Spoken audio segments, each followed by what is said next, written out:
On the cutting edge of anomaly research, you are about to experience The Evidence with your host, 3D pioneer and image analyst with Mars X3D, E.W. Gannett.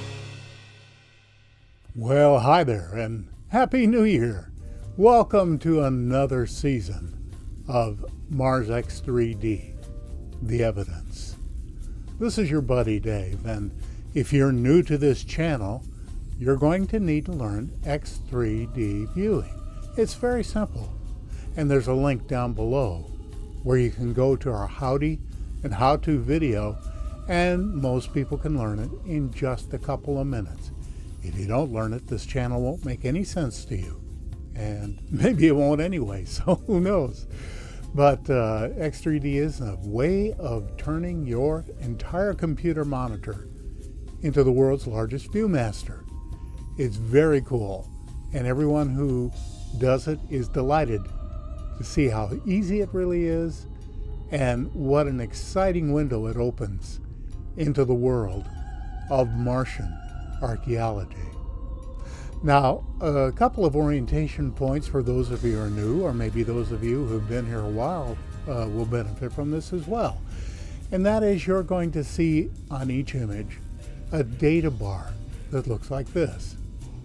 And moving from left to right, we have the name, which is just arbitrary, the name of the image, and it helps me to find it later on because there are thousands and thousands of images. And moving to the right is the name of the discoverer, and or it might be my initials if I found it. If it's someone who's an online, using an online presence, but doing nothing with the image and simply pointing it out, I will put the word avatar. Immediately after that, to the right, is the mission, whether it's curiosity or perseverance or whatever, the SAL number, if that applies, and then the source from which the image was taken. Now, if there's no source listed, that means it was taken from the analyst's notebook or the multimedia files that NASA publishes online. But most of the time, I trust my friends Neville Thompson and Neil Spence. They're the actual reigning kings of image processing online, and you can take their work to the bank. They're the guys that I rely on, and you can rely on them too. And then, of course, right next to that is the URL, which is done in a short URL format, so it's easily typed. Now remember, there are always clickable live links in the description below each video. So if you're too lazy to type it out, then simply wait for the video and click on that, and it'll take you right to the source, so you can compare the original with my own processing to see that I have adhered to my principle of pixel integrity, nothing but the truth. I only enhance what's in the pixels. I don't add anything that I wish was there or I think might be there. It's just what's in the pixels that you're seeing. Then, of course, you're going to see this little mark, which is the 2022 copyright. Some of you will say, Dave, you can't copyright public data, and you're 100% correct. Well, by the time I've done the extraction and processing, clarification, X3D processing, compositing, and all of the other work associated with each image, it becomes my intellectual property, and it is copyrightable. Then some of you may notice this watermark on the images and my signature. Underneath it, it says X3D, and that simply indicates that I have done the 3D processing on this image, and as such, it belongs to my X3D property rights, intellectual property rights. Okay, a lot of talking, and but it's worthwhile to get oriented. Welcome aboard. It's going to be an exciting and I think in many ways a very challenging New Year's in more ways than one. So let's dive into our first batch, our first episode 114 for 2022. Let's start out the new year right by setting the record straight. You know, in our last episode, this find by Raymond Glassford was presented, and given the visual information we had at the time, which is this low-res Bayard or screen door image from NASA. Whatever this is certainly had every indication of being anomalous.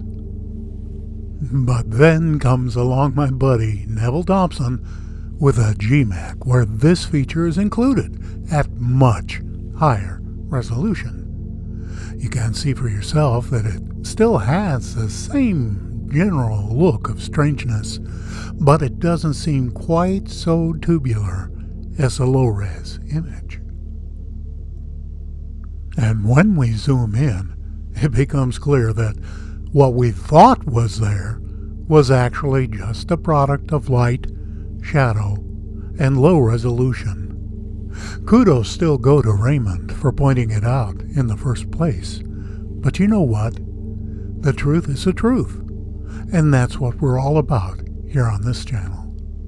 There are more than enough verifiable anomalies on Mars without clinging to objects that for one reason or another have been misperceived. This next one is an example of just that kind of misperception. Let's take a look at that chunk of rock inside the yellow target. I don't know about you, but what my imagination conjures up is a head-on view of a chicken. You've got a head, a beak, tail feathers, wings, and you even have what looks like a chicken foot down there on the left. I can hear all the fringe elements on Facebook and elsewhere proclaiming with absolute certainty that this is, in fact, a Martian chicken, perhaps even an ancient idol, carved in anticipation of that finger-licking sky god, Colonel Sanders. This is one more example of why it's important to not only stay objective and rational, but to focus, whenever possible, on non-fractal anomalies rather than fractal ones like our stone chicken here.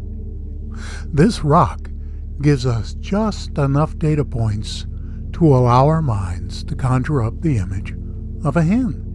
Now, if it was a razor-sharp statue of a chicken, say complete with a rectangular base and some letter-like inscriptions along the bottom, well, that'd be something, wouldn't it? But it's not. I don't claim to be right every time, far from it, but I'll always endeavor to give you what you deserve, the truth. I was poking around in Maria Notch the other day and ran across some interesting formations. Let's start with the one way back there on the ridge. These blocks look suspicious to me, all of them in this image.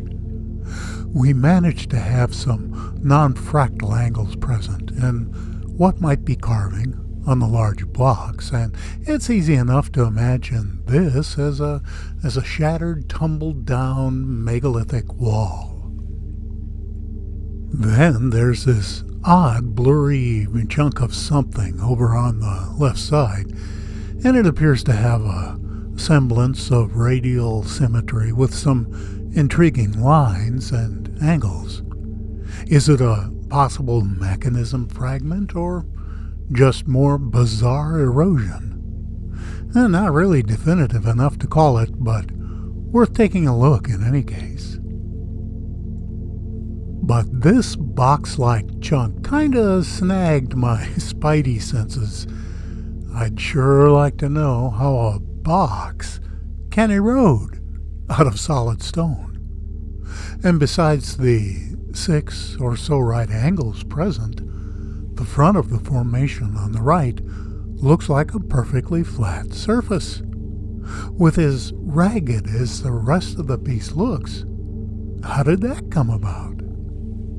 Given the non-fractals being present, I'm tempted to call this a badly corroded bit of either metal or masonry with a definite story to tell. Here's another interesting formation that gives the appearance of being structural. As we zoom in, let your eyes move left to right, focusing on the various shapes and angles. Splitting the image in half and zooming in, we see two distinctly non-fractal shapes inside the target box.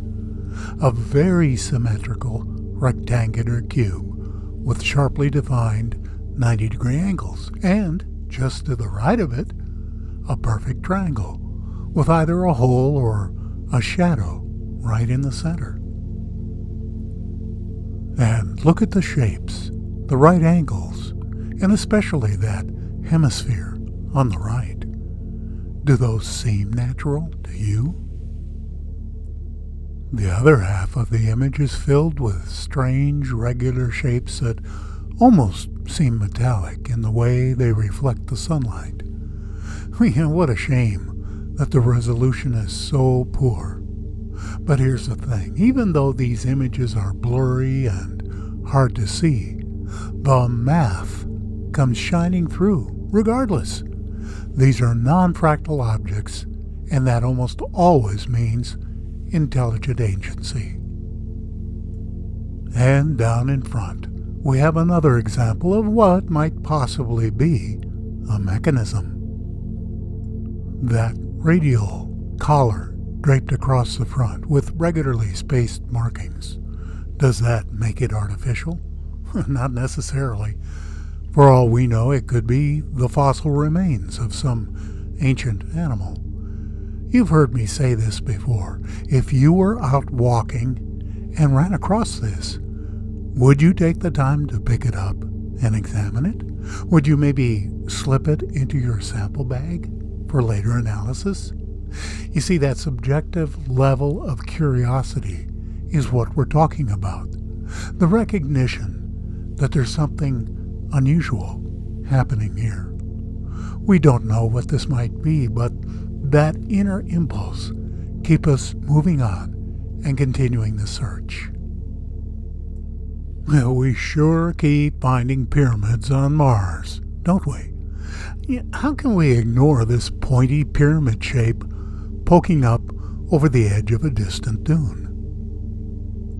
To my eye, the parallax indicates this shape is well beyond the dune in front of us, that it's much larger and taller than the tip of the iceberg we're seeing here. We're going to have to get blurry in this next one, but we can't just leave it here. This is interesting. Definitely non-fractal. And we have what appears to be a capstone and even a hemisphere on the right side catching the sunlight. Once again, a crappy, low-res image that, nevertheless, allows the mathematics to shine on through. John Ward is a long-time researcher with a devoted following, and deservedly so. I'd emailed John several times to ask his permission to use these images from a recent video that he did, but for whatever reason, he never got back to me. So I'm sharing them with you under the fair use doctrine, with the hope that John will find it a blessing rather than a curse. The link to his channel is down below, so you'll want to head on over there and check it out and maybe even subscribe. Anyway, this is an intriguing find from the Mars Reconnaissance Orbiter, the MRO. And even in this context view, you can see something strange inside the yellow target. So what do we have here?